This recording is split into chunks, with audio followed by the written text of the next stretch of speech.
Bismillahirrahmanirrahim. Alhamdulillahi rabbil alamin. Wassalatu wassalamu ala asrafil anbiya'i wal mursalin Muhammadin sallallahu alaihi wa atamma taslim. Allahumma allimna ma yanfa'una warzuqna al-amala bima 'allamtana.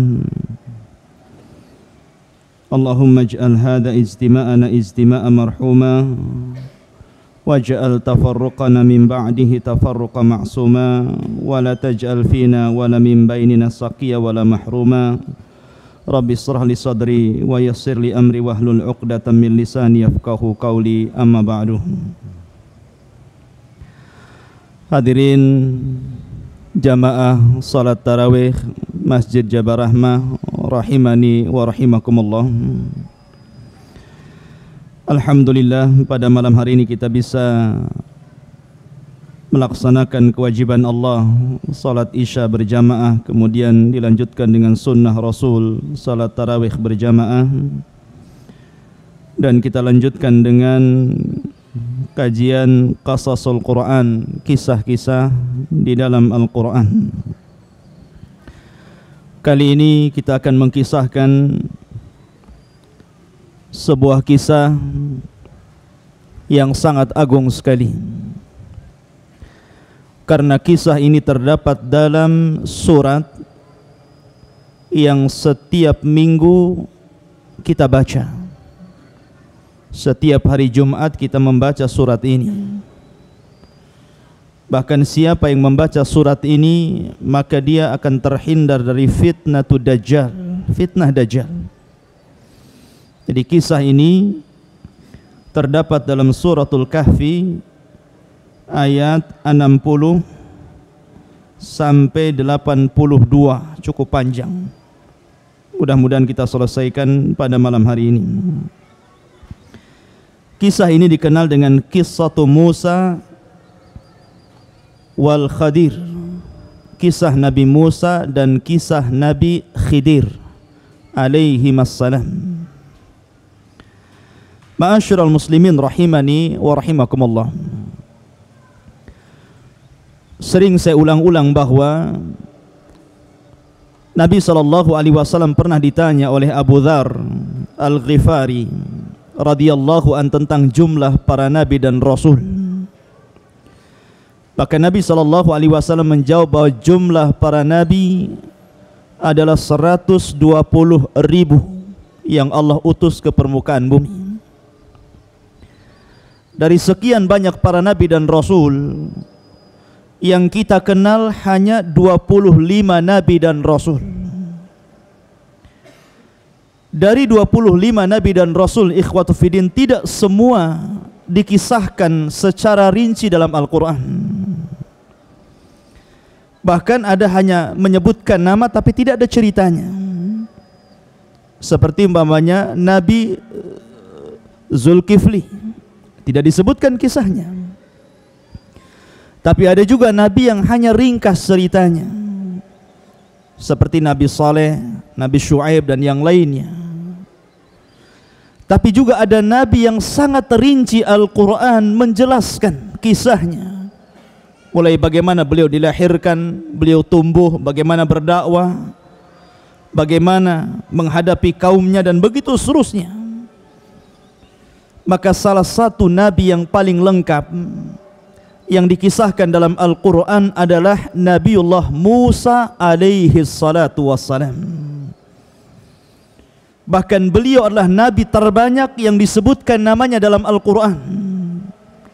Makanya wajar kalau kemudian Nabi Musa memiliki pengaruh yang sangat besar bagi Bani Israel, termasuk juga orang-orang Yahudi di zaman Nabi SAW. Lah yang saya ingin kisahkan, ikhwatu fiddin, adalah kisah Nabi Musa dengan Nabi Khadir atau Khidir alaihimassalam. Ma'asyiral muslimin rahimani wa rahimakumullah. Suatu ketika Nabi Musa alaihi salatu wasallam pernah berkhutbah di hadapan Bani Israel. Fasa'ala ahadun nas, tiba-tiba ada seseorang bertanya kepada Nabi Musa alaihi salatu wassalam, "Ya Musa, hal hunaka a'lamu minka?" Apakah di sana ada orang yang lebih pandai, lebih mengetahui daripada dirimu? Maka ketika itu Musa menganggap bahwa ketika itu tidak ada nabi dan rasul kecuali dirinya, dan tidak ada yang diberikan ilmu seperti ilmu para nabi dan rasul, sehingga Musa mengatakan tidak ada yang lebih mengetahui kecuali diriku. Dan Musa lupa mengucapkan insya Allah. Mestinya Musa mengatakan Allahu a'lam, mungkin sepengetahuan saya tidak ada kecuali saya, atau insya Allah tidak ada. Akhirnya Allah Subhanahu wa taala menghukum ucapan Musa dan mengatakan, sesungguhnya di sana ada orang yang lebih mengetahui daripada engkau wahai Musa. Dialah Nabi Khidir alaihi salatu wassalam. Maka ketika Musa alaihi salatu wassalam mengetahui bahwa ada orang yang lebih tahu tentang agama selain dirinya, maka Musa bertanya kepada Allah Azza wa Jalla, "Ya Rabb, tunjukkan jalan aku menuju dia supaya aku bisa belajar kepadanya." Subhanallah, tawadhu ikhwan. Musa seorang nabi dan rasul. Bukan hanya nabi dan rasul, tapi dia adalah salah satu daripada 5 pilihan para nabi dan rasul yang disebut dengan ulul azmi minar rusul. Tapi ketika ada orang yang lebih tahu daripada dirinya, dia mengatakan kepada Allah Subhanahu wa taala, "Tunjukkan kepadaku aina sabil ilaih." Tunjukkan jalan, aku ingin belajar kepada dia. Mestinya talabul ilmi seperti itu, ikhwan. Tugas talabul ilmi.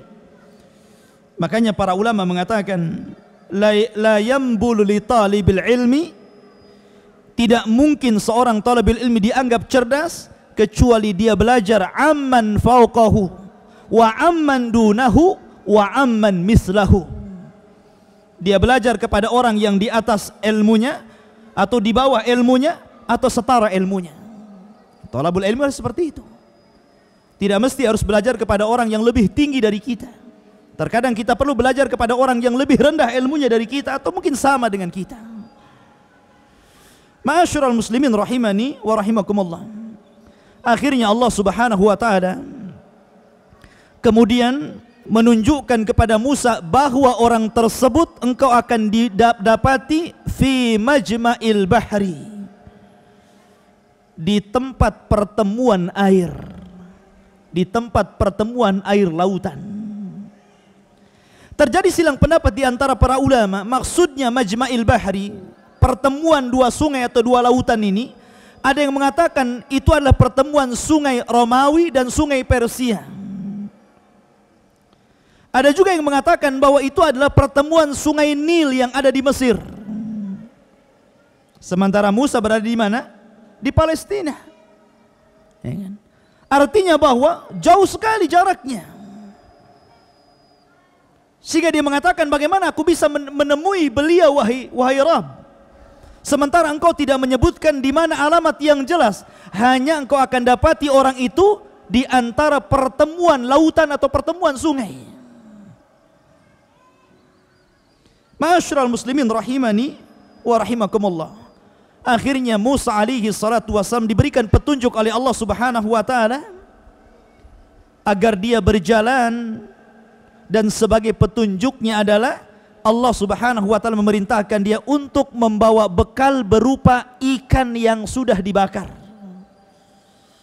Karena Musa adalah ibnu Misr, anak Mesir, dia dihidupkan di istana Fir'aun, dan kebiasaan orang-orang Mesir dahulu apabila melakukan safar, biasanya mereka apa? Membawa perbekalan, salah satunya adalah ikan yang diawetkan. Makanya antum tahu ikan ini kan bisa diawetkan jadi ikan asin. Ikan asin ini bisa tahan bertahun-tahun, ikhwan. Ya kan? Ma'asyiral muslimin rahimani wa rahimakumullah. Bawalah ikan tersebut sebagai bekalmu. Nanti kalau seandainya Sampai di tempat tujuan, ikan itu akan memberikan alamat kemana Nabi Khidir berada. Itu saja. Maka dimulailah kisah ini, ikhwatu fiddin, perjalanan Musa menuju Khidir li talabil ilmi, untuk menuntut ilmu. Subhanallah. Ini ada syariat rihlah namanya. Ya. Rihlah li talabil ilmi. Maka Allah Subhanahu wa taala memulai dalam surat Al-Kahfi ayat 60. Allah mengatakan, wa idh qala Musa li fatahu, dan ingatlah ketika Musa berkata kepada pembantunya, siapa? Yusha ibn Nun, yang kelak akan menjadi nabi juga. Yusha bin Nun ini, di tangan Yusha bin Nun inilah Baitul Maqdis akan dimenangkan. Karena ketika Nabi Musa alaihi salatu wassalam suatu ketika diberikan bala ujian oleh Allah Azza wa Jalla selama 40 tahun berada di sebuah tempat, tidak bisa keluar dari situ. Akhirnya Musa pun meninggal di situ. Kemudian Nabi Harun pun meninggal di situ. Kemudian pemimpin Bani Israel jatuh ke tangan Nabi Yusha ibn Nun. Dari sinilah kemudian Yusha ibn Nun membawa pasukan Bani Israel merebut Baitul Maqdis. Nanti kisahnya lain lagi. Tapi yang jelas ikhwatu fiddin yang dimuliakan Allah Azza wa Jal, akhirnya Nabi Musa pun bersama Yusha pembantunya mengatakan, wa idh qala Musa li fatah, ketika Musa berkata kepada pembantunya, la abrah hatta ablugha majma'al bahri au amdiya huquba. Dan ingatlah ketika Musa berkata kepada pembantunya, aku tidak akan berhenti berjalan walaupun aku harus menghabiskan seluruh usiaku, saya tidak akan berhenti berjalan. Ya kan?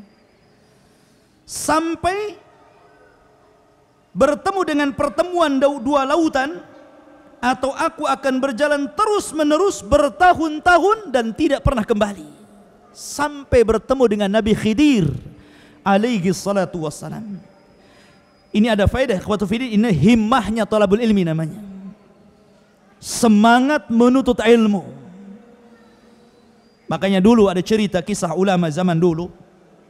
Dia meninggalkan keluarganya belajar bertahun-tahun. Ya.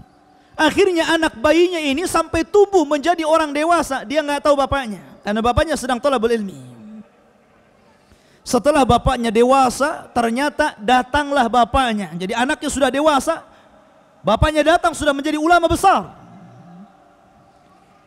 Ketika hendak masuk ke rumahnya, hampir berkelahi dengan anaknya. Dikiranya mau mengganggu ibunya, padahal dia adalah bapaknya gitu kan. Setelah ibunya mengatakan dia adalah abuk, bapakmu, baru dia mengenalinya. Artinya bahwa sang ulama ini bertahun-tahun belajar gitu kan. Makanya dahulu ada ulama namanya Qatadah. Qatadah ini orangnya banyak cacatnya, subhanallah. Pincang, kemudian tidak punya hidung, melebes ke dalam, matanya rusak, tangannya tidak bisa bergerak, memiliki banyak cacat. Dan dia seorang budak dari seorang wanita. Karena dia banyak cacat ikhwatu fiddin, sehingga tidak bisa dipekerjakan oleh tuannya. Akhirnya daripada merepotkan, maka oleh wanita tersebut a'taqahu, kemudian dimerdekakan. Setelah dimerdekakan ikhwatu, dia pulang ke rumahnya, ke ibunya, dia sedih menangis. Kenapa tuanku memerdekakan aku? Kenapa? Karena biasa dikasih makan, dikasih minum, dikasih pakaian, dikasih tempat tinggal, sudah nggak jadi budak lagi, jadi orang merdeka. Artinya menjadi seorang budak tidak mesti hina. Karena budak dalam Islam itu dilindungi. Antum jangan berpikir budak itu disuruh-suruh gitu kan, suruh kerja, suruh, enggak. Islam itu mengatur perbudakan. Terkadang kalau budak ini tanpa majikan, dia akan kesulitan hidupnya. Seperti Qatadah, dia ngeluh kepada ibunya. Maka ibunya mengatakan, wahai anakku, kalau engkau ingin diangkat derajatmu dunia akhiratmu, utlubal ilmu, belajarlah kamu. Maka mulailah belajar Imam Qatadah rahimahullahu ta'ala ini, dan tinggal di masjid yang banyak para ulamanya di situ, sampai ketika seluruh para ulama meninggal dunia di masjid itu, maka ilmunya sudah tertanam tertancap kepada Qatadah ibn Di'amah rahimahullahu ta'ala.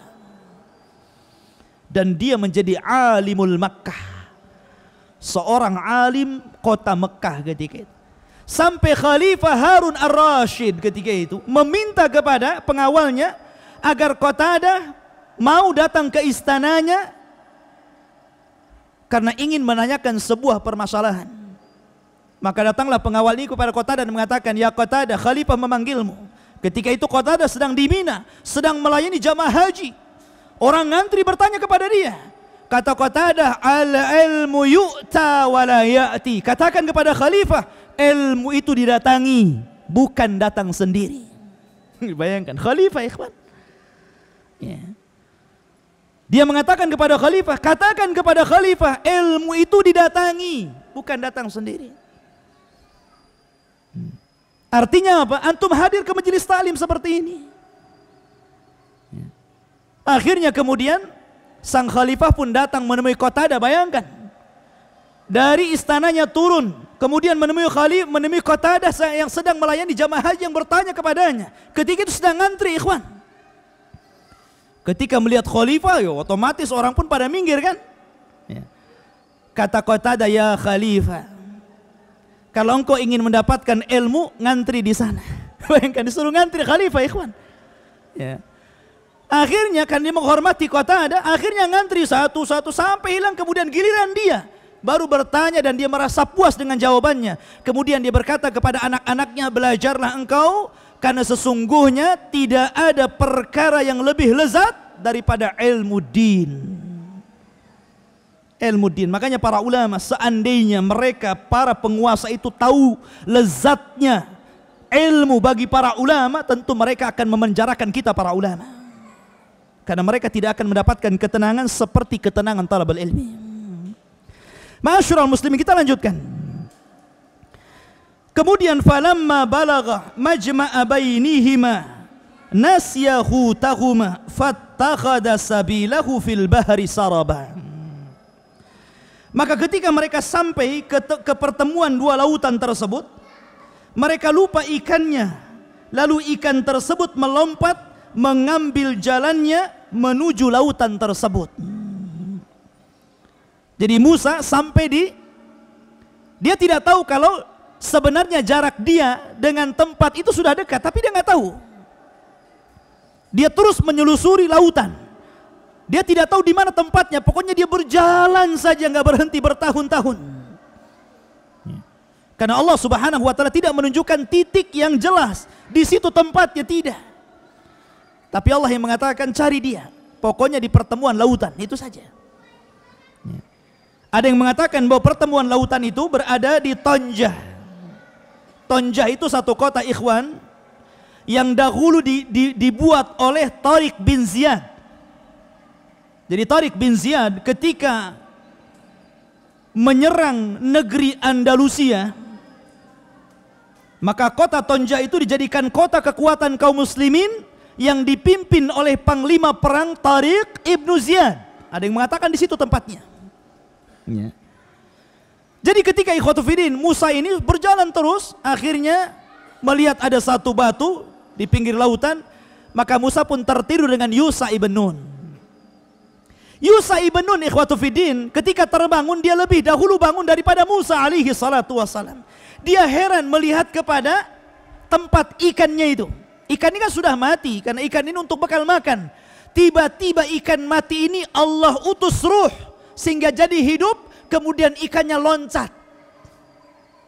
Jadi ikannya itu loncat dari tempatnya. Ikan sudah terpanggang ikhwan, tiba-tiba jadi hidup kembali. Kemudian loncat dari tempatnya.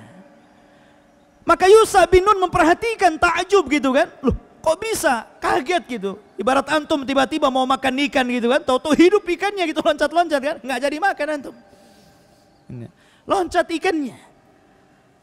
Akhirnya diperhatikan ikan itu berjalan. Lah karena ikan itu ikhwatu fiddin berada di pinggir lautan, artinya tidak sampai ke tengah, maka ketika ikan ini berjalan, maka dia akan membuat garis. Coba kalau antum taruh ikan di airnya sedikit gitu kan, di mana ikannya tidak tenggelam. Kalau ikan itu berjalan, maka dia akan membuat garis. Rupanya garis itulah yang kelak akan menunjukkan Musa ke tempat Khidir alaihi salatu wassalam. Ketika terbangun Nabi Musa, Yusha bin Nun lupa, nggak ngasih tahu kepada Nabi Musa. Kata Musa alaihi salatu wassalam, ayo kita lanjutkan perjalanan. Maka kemudian keduanya melanjutkan perjalanan sampai ikhwatu fiddin yang dimuliakan Allah Azza wa Jal. Falamma jawazah qala li fatahu atina ghada'ana laqad laqina min safarina hadha nasaba. Maka disebutkan dalam ayat selanjutnya, maka ketika mereka telah melewati tempat itu, Musa berkata kepada pembantunya Yusha bin Nun, bawalah kemari makanan kita, sesungguhnya kita telah merasa lelah letih karena perjalanan kita ini. Jadi sudah melewati jauh dari tempat yang tadi lepasnya ikan tersebut. Musa ini selamanya nggak pernah letih, dia berjalan kaki nggak pernah letih. Terus menelusuri lautan, tidak pernah letih. Tapi kali ini Musa mengalami keletihan yang luar biasa, luar biasa. Menunjukkan bahwa alamat telah dekat. Ya kan? Maka kemudian Musa mengatakan, ya Yusha, mana perbekalannya? Saya letih, saya ingin makan. Dikeluarkanlah perbekalannya, rotinya. Tiba-tiba ikannya nggak ada. Yang biasanya roti sama ikan, ikannya nggak ada. Kata Musa alaihi salatu wassalam, aina samak, mana ikannya? Ya. Baru teringat Yusha bin Nun bahwa ikan itu hidup kemudian kafaz, loncat dari bejananya kemudian kabur. Ya. Maka kemudian baru dia ceritakan bahwa ikannya tadi hidup kemudian loncat dari bejana. Maka kemudian dijelaskan, qala ara'aita idh awayna ila sahrati fa inni nasitul hut wa ma ansanihu illa syaitan an adhkurahu. Perhatikan di sini. Dia pembantunya menjawab, tahukah engkau ketika kita mencari tempat perlindungan di bebatuan tadi, maka aku lupa menceritakan tentang ikan itu. Dan tidak ada yang membuat aku lupa kecuali syaitan telah melupakan aku. Syaitan yang telah melupakan aku sehingga aku lupa cerita kepadamu. Maka dia mengatakan, wattakhadha sabilahu fil bahri ajaba. Dan ikan itu mengambil jalannya ke laut dengan cara yang aneh sekali. Ini ceritanya Yusha bin Nun. Apakah Musa ketika itu marah karena ikannya hilang? Tidak, malah dia senang. Ya. Dia merasa senang. Ah, ini yang ingin saya katakan. Di mana tadi tempatnya ikan itu lari? Gitu kan. Karena itu alamatnya. Maka akhirnya ikhwatu fiddin yang dimuliakan Allah Azza wa Jal, maka Yusha bin Nun dan Nabi Musa kembali ke tempat tadi. Ya kan? Ke tempat di mana dia beristirahat di atas batu, kemudian ikannya loncat di situ. Maka Musa mengatakan, qala dzalika ma kunna nabghi. Kata Musa alaihi salatu wasalam, inilah tempat yang kita cari-cari. Fartadda ala atharihi maqasasa. Maka kemudian Musa berusaha untuk mengikuti jalan ke arah semula. Dan Allah Subhanahu wa taala takdirkan dia menemui batu yang dia beristirahat di situ. Kemudian Musa bertanya, kemana ikan yang kau lihat tadi, loncat dari bejana tersebut? Maka Yusha menunjukkan dia loncat ke arah sini, dan ternyata di situ sudah ada garis di mana ikan terus berjalan, diikuti oleh Musa. Sampai akhirnya ikhwatu fiddin ikan itu berhenti. Ternyata di situ ada seorang laki-laki jalis yang sedang duduk termenung. Maka Musa alaihi salatu wassalam berkata, assalamualaikum. Laki-laki ini terperanjat, kenapa? Dia aneh, ada orang yang mengucapkan salam. Bagaimana mungkin hidup di negeri kafir yang tidak mengenal Allah dan tauhid, tiba-tiba ada orang yang mengucapkan salam, assalamualaikum. Maka Orang ini mengatakan, waalaikumsalam, mana anta, siapa kamu? Dia mengatakan, ana Musa. Musa min Bani Israel. Musa nabinya Bani Israel. Musa mengatakan, ya, saya Musa nabinya Bani Israel. Kemudian dia mengatakan, ana Khidir, saya Khidir. Khidir itu artinya hijau. Karena salah satu mukjizat Nabi Khidir, kenapa Khidir dikatakan Khidir? Karena dia memiliki mukjizat, setiap dia singgah di sebuah tempat yang gersang, kalau dia duduk di situ, selepas dia pergi, yang gersang itu jadi hijau semuanya. Maka disebut Khidir. Karena setiap tempat yang diduduki, dia menjadi hijau, kembali tumbuh-tumbuhannya hidup, tanam-tanamannya hidup, menjadi hijau. Maka disebut Khidir. Itu salah satu mukjizatnya.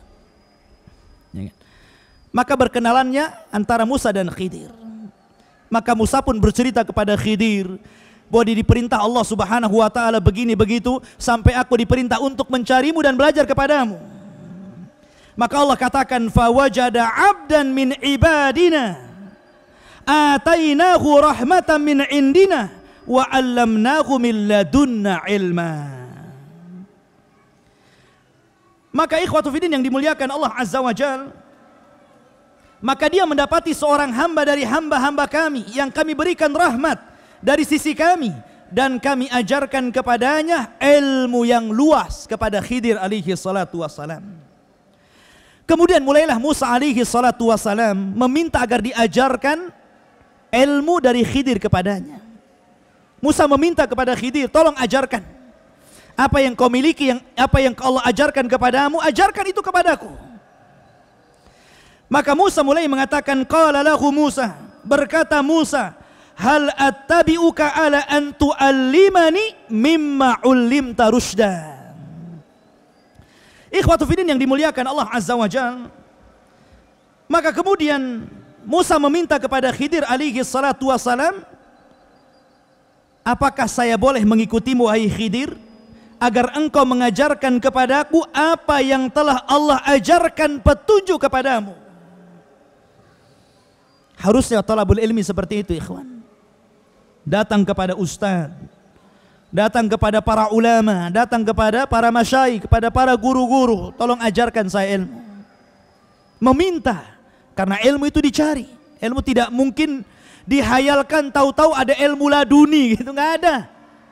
Al ilmu bitta'ammul, ilmu laisal ilmu bitta'ammul walakinnal ilma bitta'allum. Ilmu itu bukan direnungkan, tahu-tahu ada, saya ingin pintar Quran, saya bakar Qurannya, kemudian dimasukkan dijadikan kopi, kemudian diminum, wah saya sudah hafal Quran, nggak gitu. Ya, tapi dihafal, dipelajari, baru antum akan hafal Quran dan paham Al-Quran. Maka Musa alaihi salatu wassalam meminta kepada Khidir, ajarkan kepadaku ilmu. Tapi Khidir alaihi salatu wassalam, ikhwatu fiddin, mengatakan, qala innaka lan tastati'a ma'iya sabra. Wahai Musa, engkau tidak akan mampu sabar kalau engkau ikut denganku. Kau tidak akan sabar. Kenapa? Karena nanti ada kejadian-kejadian aneh yang luar biasa, yang di luar nalar manusia. Makanya Khidir mengatakan, kau nggak akan sabar, nggak usah ikutlah. Tapi Musa berjanji kepada Khidir ketika itu dan mengatakan, wa kaifa tasbir ala ma lam tuhit bihi khubra. Bagaimana engkau akan sabar terhadap apa-apa yang tidak akan terjangkau siapapun. Tapi Musa mengatakan, satajiduni insyaallahu sabira wala a'si laka amra. Ya, Musa meyakinkan Khidir ini dengan mengatakan, engkau akan mendapati aku insyaallah, jika Allah berkehendak, saya akan menjadi orang sabar dan saya tidak akan bermaksiat, apapun perintahmu saya akan turuti. Janji ini Musa ini. Musa berjanji kepada Khidir, apapun yang dikatakan Khidir kepada Musa, dia akan turuti, dia akan taati, dia akan sabar. Akhirnya ikhwatu fiddin yang dimuliakan Allah Azza wa Jalla, Khidir mengatakan satu syarat baik, kalau kau ikut aku, ini syaratnya. Ya. Qala fa ini taba'tani, kalau engkau betul-betul ingin belajar kepada aku, ingin ikut aku, fala tas'alni an syai'in, jangan tanya sedikit pun, hatta uhditsa laka minhu dzikra, sampai aku yang kelak akan menjelaskannya. Kau jangan tanya apapun kejadian, jangan tanya, lihat saja, dengarkan saja, nanti penjelasannya nanti aku akan jelaskan. Ya kan? Fantalaqa, keduanya mulai berjalan. Hatta idza raqiba fis safinati kharaqaha. Maka setelah terjadi akad dengan Musa dan Khidir ini, Musa siap belajar kepada Khidir dengan syarat-syarat tadi, berangkatlah Musa dengan Khidir. Maka ketika itu Khidir ingin menyewa sebuah perahu, dan subhanallah, Khidir ini dikenal di masyarakatnya. Karena dia seorang nabi, walaupun terjadi khilaf pendapat apakah Khidir itu wali, apakah dia nabi. Tapi yang jelas bahwa seandainya dia wali, maka kedudukan nabi masih lebih hebat daripada wali. Karena ada orang-orang ahlul bidah ikhwatul fiddin yang mengatakan bahwa wilayah itu lebih hebat daripada nubuwah. Wali itu lebih hebat daripada nabi katanya. Buktinya Nabi Musa belajar kepada Khidir katanya. Kalau memang Khidir wali, kenapa Nabi Musa belajar kepada wali, menunjukkan wali lebih hebat daripada nabi kan? Mereka berdalil seperti itu. Walaupun pendapat yang kuat bahwa Khidir itu nabi bukan wali. Walaupun dia nabi, tetap kedudukannya lebih rendah daripada Musa. Karena Musa bukan hanya sekadar nabi, dia rasul, dia ulul azmi, dia kalimullah. Dia lebih hebat daripada Khidir. Tapi Allah sedang menguji Musa karena kesombongannya. Ya. Ma'asyiral muslimin rahimani wa rahimakumullah. Ketika Nabi Khidir berbicara kepada seorang nelayan yang memiliki perahu, maka akhirnya berangkatlah keduanya bersama perahu tadi. Berangkatlah perahu itu sampai kepada tujuan, selesai. Tiba-tiba Khidir sebelum turun, dia ambil palu besar, kemudian dilobangi kapalnya sampai keluar air, akhirnya tenggelam kapal itu. Ghadiba Musa, Musa marah ini, lihat. Ya kan? Sudah digratiskan, ditenggelamkan lagi, gimana nggak marah? Musa ini kan kuat suka kelahi, ikhwan. Bahkan Musa pernah membunuh kaum Kibti. Sekali pukul mati kaum Kibti itu. Akhirnya dia lari kan ke Madian, akhirnya menikah di Madian. Karena dikejar oleh tentara Fir'aun. Faghadiba Musa, Musa marah. Apa-apaan antum ini? Sudah digratiskan kau tenggelamkan pula kapalnya gitu kan. Ya. Makanya kemudian Musa mengatakan, qala akharaqtaha litaghriqa ahlaha. Wahai Khidir, apakah engkau sengaja menenggelamkan kapal itu agar engkau menenggelamkan orang-orang yang berada di kapal itu? Lihat bagaimana Musa memiliki sifat rahmat, ikhwan. Musa tidak mengatakan apakah engkau akan menenggelamkan aku gitu kan. Tapi Musa mengatakan apakah engkau akan menenggelamkan orang-orang ini? Dianya nggak ada. Artinya apa? Itsar, mendahulukan orang lain. Dia tidak mengatakan apakah engkau akan menenggelamkan kami? Aku enggak. Musa enggak mengatakan seperti itu. Musa mengatakan apakah engkau akan menenggelamkan orang yang di atas kapal ini? Subhanallah, ini rahmat ikhwan, pelajaran besar. Itsar, mendahulukan orang lain. Ya. Kemudian laqad ji'ta syai'an imra. Kamu ini sudah keterlaluan. Kamu sudah melakukan perkara mungkar. Padahal tadi syaratnya apa? Jangan tanya. Dia lupa syaratnya. Kan sudah disyarati, kalau melihat sesuatu jangan tanya, diam saja. Nah, akhirnya apa? Khidir mengatakan apa? Qala alam aqul innaka lan tasta'iya ma'iya sabra. Bukankah sudah saya katakan kau nggak akan sabar ikut aku? Buktinya ini sudah saya kasih syarat jangan tanya, sekarang udah tanya lagi. Akhirnya karena ketika itu Musa merasa lupa gitu kan, maka dia mengatakan qala la tu'akhidni bima nasit wa la turhiqni min amri usra. Maka akhirnya Musa alaihi salatu wassalam berkata, Janganlah engkau menghukum aku karena kelupaanku, dan janganlah engkau membebani aku dengan sesuatu kesulitan dalam urusanku, wahai Khidir. Ya. Maaf tadi lupa saya, bahasanya seperti itu. Maafkan saya ingin tetap ikut kamu. Fantolako, maka kemudian setelah keluar dari perahu yang tenggelam itu, kemudian berenang ke daratan. Di daratan itu ikhwatu fiddin ada anak-anak yang sedang bermain. Tiba-tiba Khidir melihat ada satu anak-anak kecil ini sangat tampan. Dari sekian anak-anak yang sedang bermain ini, ada anak kecil ini, Masya Allah, paling tampan di seluruh anak-anak. Tiba-tiba anak itu diambil, kemudian dipukul kepalanya dengan batu, kemudian disembelih, dipisahkan kepala dari badannya. Makin aneh lagi ini kan. Ini sudah nenggelamkan kapal, nggak berterima kasih, tahu-tahu tengok anak, dihempas kemudian dengan batu kepalanya sampai mati, sudah mati dilepaskan kepala dari badannya. Apa-apaan ini Khidir ini? Ya kan? Makanya kemudian fantalaka, keduanya berjalan lagi. Hatta idza laqiya ghulaman.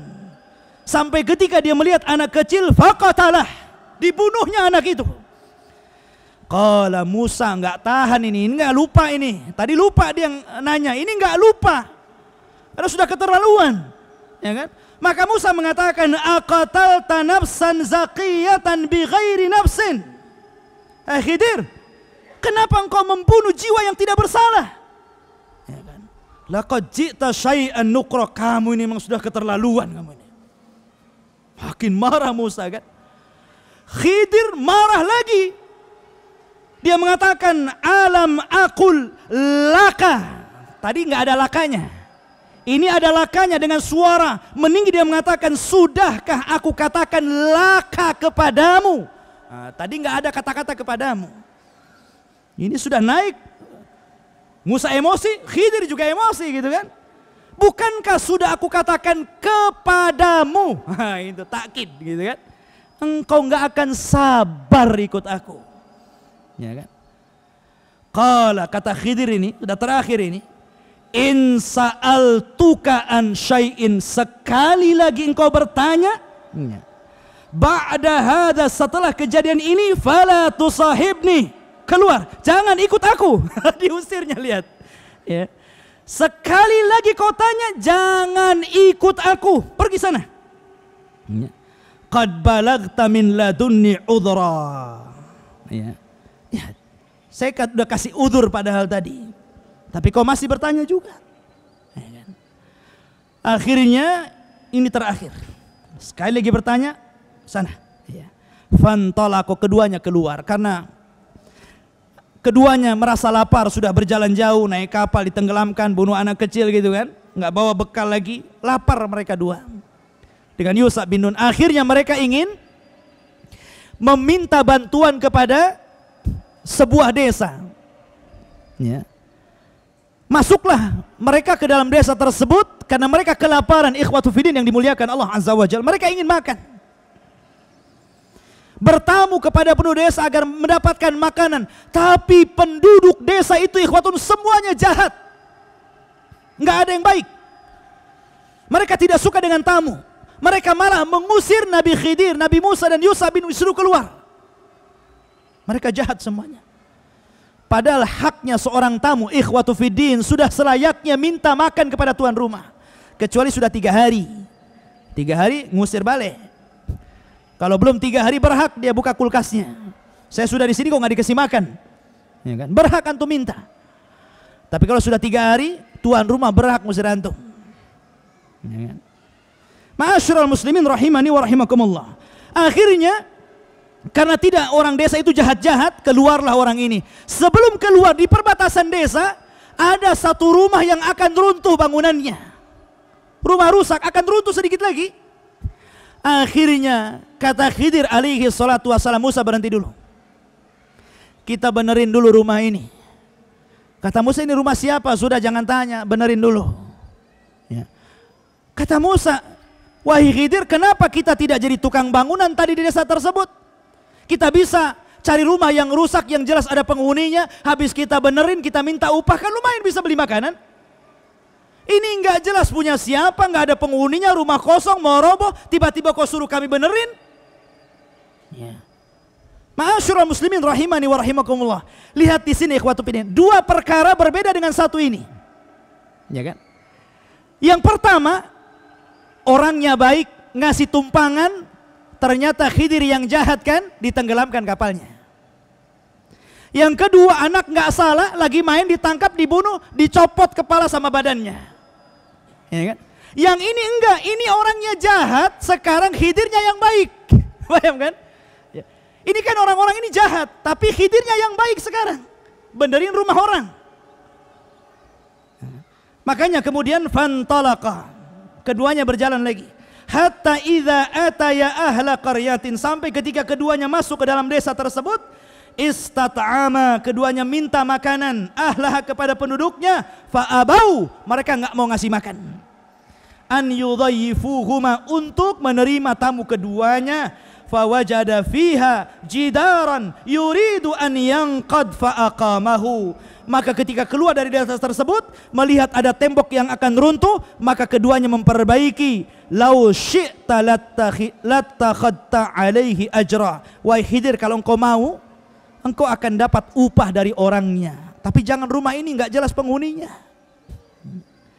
Ikhwatu fiddin yang dimuliakan Allah Azza wa Jalla. Baru kemudian Khidir mengatakan kepada Musa, qala hadza firaqu baini wa bainik, ini perpisahan kita berdua. Saunabbi'uka bi ta'wili ma lam tasti' alaihi sabra, sekarang aku akan jelaskan apa-apa yang kau tidak sabar ingin tanya tadi. Kenapa aku tenggelamkan kapal, kenapa aku bunuh anak itu, kenapa pula aku mengajak engkau untuk memperbaiki rumah yang gak jelas penghuninya ini. Kemudian dia mengatakan, amma safinatu fakanat limasaqina ya'maluna fil bahri fa aradtu an aibaha wa kana wara'ahum malikun ya'khuduna kulla safinatin ghasba. Alasan yang pertama, saya ini kasihan dengan orang-orang miskin di sini. Di sini ini ada raja yang zalim. Kalau ada melihat perahu yang bagus, maka akan dirampasnya dengan paksa.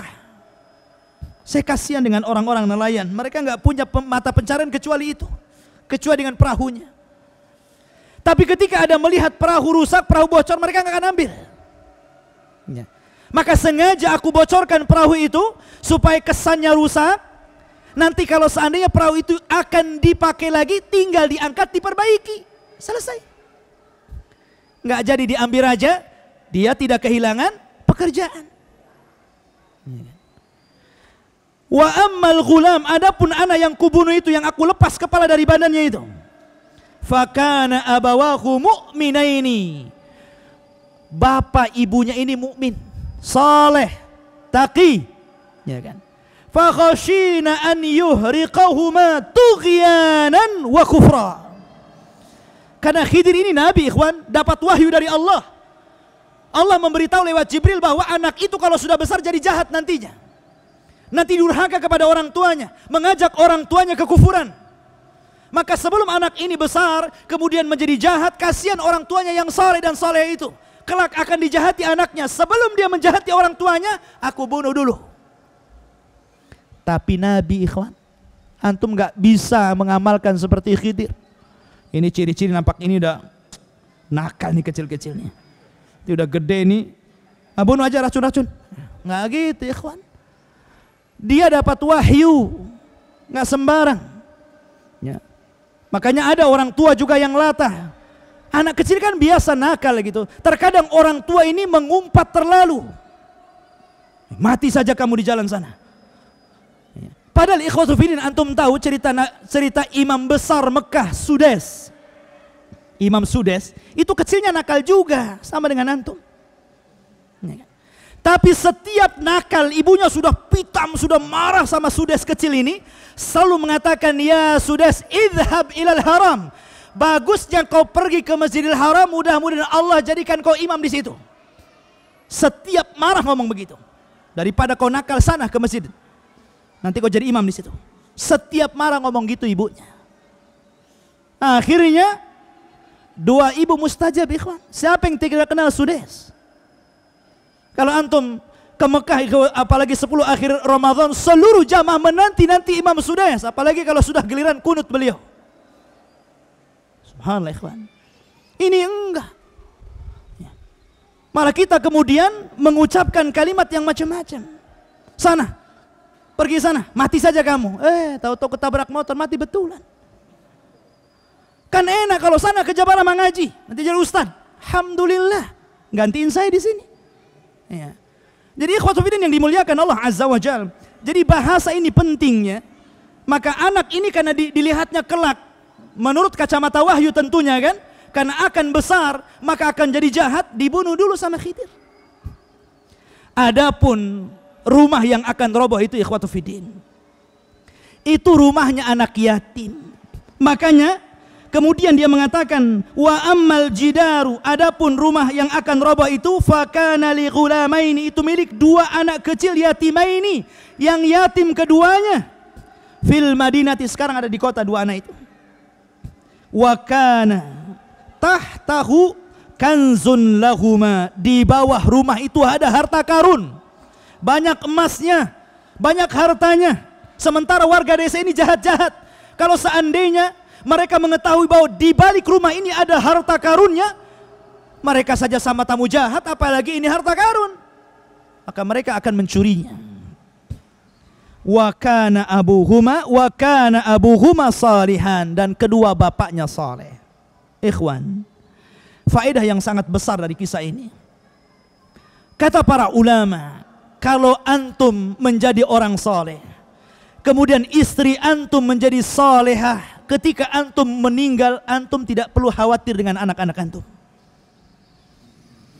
Karena Allah Subhanahu wa taala berfirman dalam Al-Qur'an, innal ladzina qalu rabbuna Allah tsumma istaqamu tatanazzalu alaihimul malaikatu alla takhafu wa la tahzanu wa abshiru bil jannati allati kuntum tu'adun. Dan orang-orang yang mengatakan Rabbuna, Rabb kami Allah, kemudian istiqamah, kemudian ketika dia meninggal, malaikat akan datang membisikkan di telinganya, alla takhafu, jangan takut. Takut akan apa? Takut akan apa yang engkau tinggalkan setelah kematianmu. Jangan takut hartamu, jangan takut anak-anakmu, jangan takut keturunanmu. Malaikat yang akan menjaganya. Wala tahzanu, dan jangan bersedih hati. Kelak akan Allah berikan janji yang luar biasa di akhirat. Jangan takut neraka, jangan takut azab, jangan bersedih hati tentang siksa, karena Allah telah kabarkan kepadamu janji berupa sorga. Artinya bahwa kalau orang tuanya saleh dan saleh, insya Allah anak-anaknya juga demikian.